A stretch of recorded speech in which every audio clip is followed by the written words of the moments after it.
Alright, ladies and gentlemen, I'm here on the show.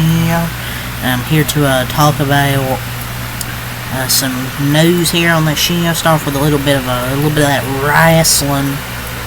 There's a few WWE things I'll talk about. I'll go with the AEW card for Dynamite tonight. The Death Riders, oh boy. And yes, the Undisputed King, or what the hell they're called. The tag titles, the Guns versus the Hurt Syndicate, MJF and Dustin Rhodes commercial free, Penelope Ford, Chris Statlander. It's a good match there, pal. An open challenge from the best wrestler alive, Max Caster. Yeah, right. We'll hear from Cope. Yeah, how AEW fans cope with their terrible product. We'll probably get a rah-rah speech after Ricky Starks debuted. And then Megan Bayne Dynamite singles debut. There's nothing of note on here except MJF and the Hurt Syndicate, and everything else looks mid as usual. And hell, they even make MJF look mid, and he's not. They just don't have anything important for him. Man, I ain't watching this shit. So, this is something via WrestleVotes and a Q&A backstage pass from WrestleOps. So there are people within WWE that would rather Cody Rhodes defend the Undisputed Championship in a triple threat match against John Cena and CM Punk at WrestleMania 41 rather than the initial report of Punk, Reigns, and Rollins. I mean, look, I've been pretty vocal in some of the videos I've done, how I'm not really a fan of all these triple threat matches, multi-men or women matches constantly over and over. I know you want to get everybody in the WrestleMania card. What I was saying, I've been pretty vocal. I was getting food. But I've been pretty vocal. I'm just not a fan of just so many of these multi-men or women matches to get everybody on the card. Like, you gotta get most people on the card. But I feel like every marquee match is gonna be a triple threat, but that's what happens when you have a stacked roster. And is this really a traditional thing, though? I mean, there's a lot of people that deserve to be on the card, though. So, I mean, it makes sense. I mean, it's just, the roster's stacked. But I mean, if I had to prefer one of these two for a triple threat, I'd prefer Cena, Cody, and CM Punk. I mean, you could have Seth and Roman as a one-on-one match. I like all these guys, but Cena and Punk bring the best out of each other, and the opportunity for Cody to work with both will be awesome for him, for his title reign, and the fans. And that's fine. They really want to give Cena a big walk-off match, and CM Punk being a part of that can also be one heck of a build-up. All the promos between all three of them. It makes much more sense to have them in a triple threat, and you could have Roman and Seth one-on-one.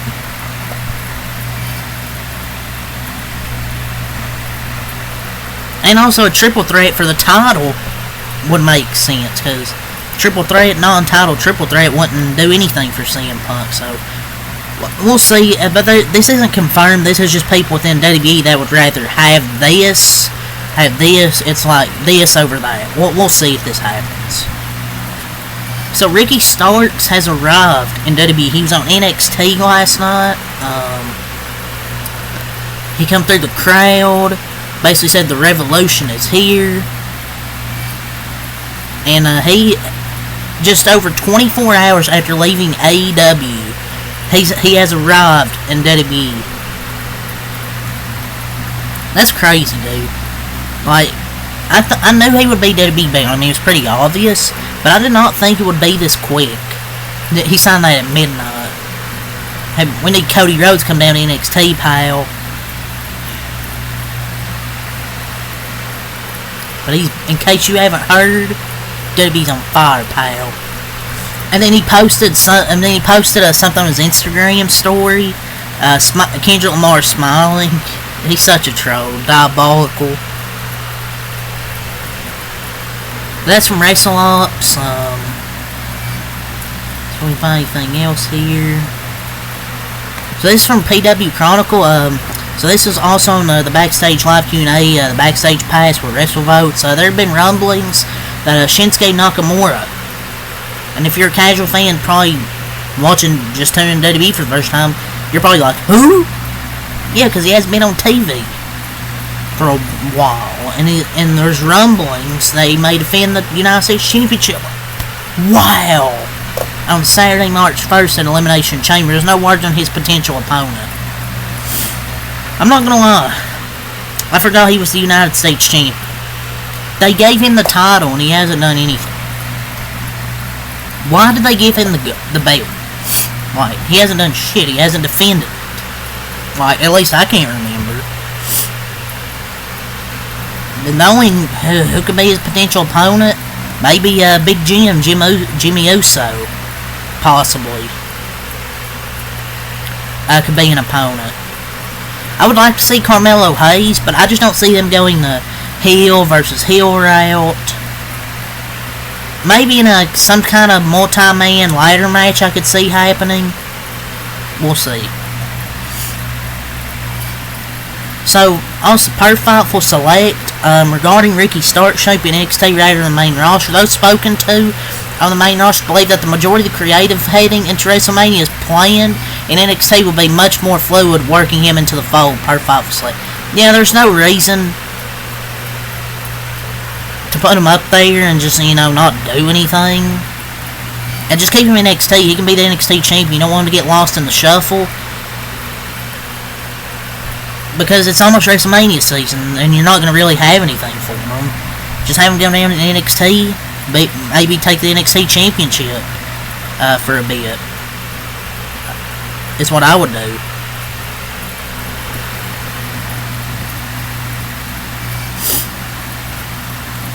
So next Monday, for Monday Night Raw, the card is AJ Styles and Dominic Mysterio, Penta and Pete Dunne again. Chamber qualifying matches, Seth Rollins, Finn Balor, that's going to be a banger. And Roxanne and Raquel. Hopefully Raquel, or Roxanne wins. Pretty sure it's all for WWE, there's not really much else to fucking talk about. Now let's talk about a little bit of that National Football League. The 49ers, they could be losing both linebacker Dre Greenlaw and Talona Hufanga. Their safety free agents this offseason, says Matt Barrows. So it says they could be. It's not they are. It says they could be. I think the chances are better than not that Dre Greenlaw's gone. The same with Talona Hufanga. Man, 49ers downfall. They got to bring these guys back. I mean, we'll see if they're able to. So Bengals standout linebacker Jermaine Pratt has requested a trade out of Cincinnati, according to Rap Sheet. Standout linebacker? I mean, is he really a standout linebacker? Come on. Kadarius Toney has been arrested for allegedly strangling a woman. And what a loser. What a loser, man. So, Coach GM Chris Ballard says Anthony Richardson hasn't proven that he can play a full 17-game season, and the team needs to add another quarterback to compete with him. He missed 13 games in 2023, rest of the season, 6 in 2024. Didn't he say the same thing? Didn't he say the same thing months ago? To get a veteran quarterback. So, the Steelers are shaping up to be in the QB market and can be a team to watch for Aaron Rodgers and Matthew Stafford. Oh boy, Aaron Rodgers and the Steelers would be a nightmare. So Jets wide receiver Devontae Adams will likely be open to a reunion with the #Packers. Do Packers fans want it? I mean, of course you want. I mean, I think he's far from washed. I mean, I still think he's a good receiver. And he's not washed, he's still really good. Why wouldn't you want him back? Travis Kelce said he's going to take some time before signing if he's going to play in 2025. I don't know if he's going to play. I mean, maybe one more year left, but we'll see. Some people in the league expect the Commanders to acquire a wide receiver 2 to complement Terry McLaurin, as expected. They could be try to make some improvements on their offensive line. Is this really news? I mean, everyone's kind of figured this. They're going to get a wide receiver 2 to complement their starter. So the Vikings could bring back Daniel Jones if they lose Sam Darnold in free agency via Adam Schefter. Jones could have a decent market in free agency since he was a long-time starter and first-round pick. Oh boy. Daniel Jones, no quarterback. He's a decent backup to have on any roster, but a starter? So Deshaun Elliott, Steelers safety, he said this quote on the team possibly adding Aaron Rodgers. He said, and quote, leave his ass at the retirement home. Well, you ain't the GM, buddy. Dak Prescott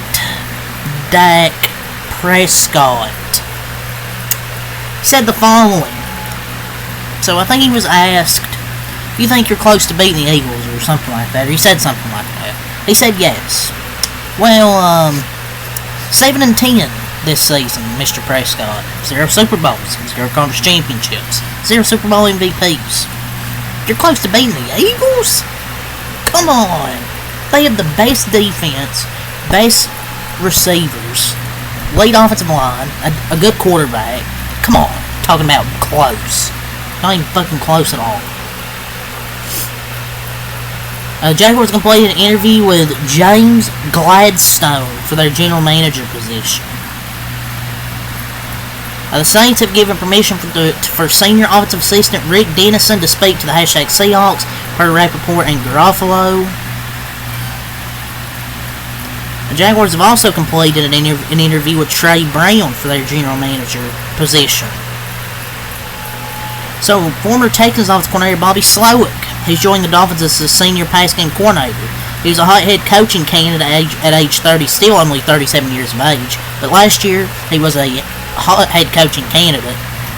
After their instant success, now a reunion with Mike McDaniel.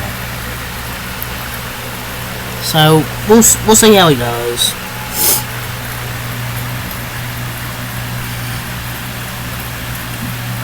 And I'm not going to talk about anything from Schefter. I'm just going to end this with a quick NASCAR news to go over the schedule for this weekend for Daytona.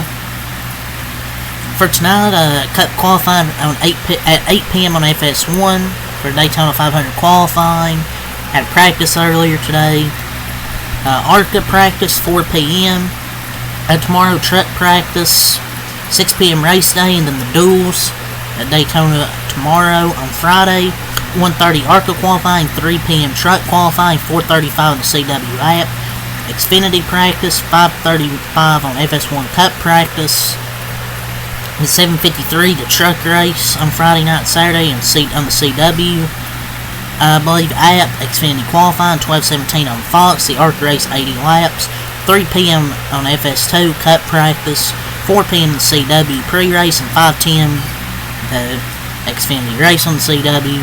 Sunday on Fox, 12:30 for race day, and 3:11 Eastern for the Cup race for Daytona. Hopefully it's not going to be raining.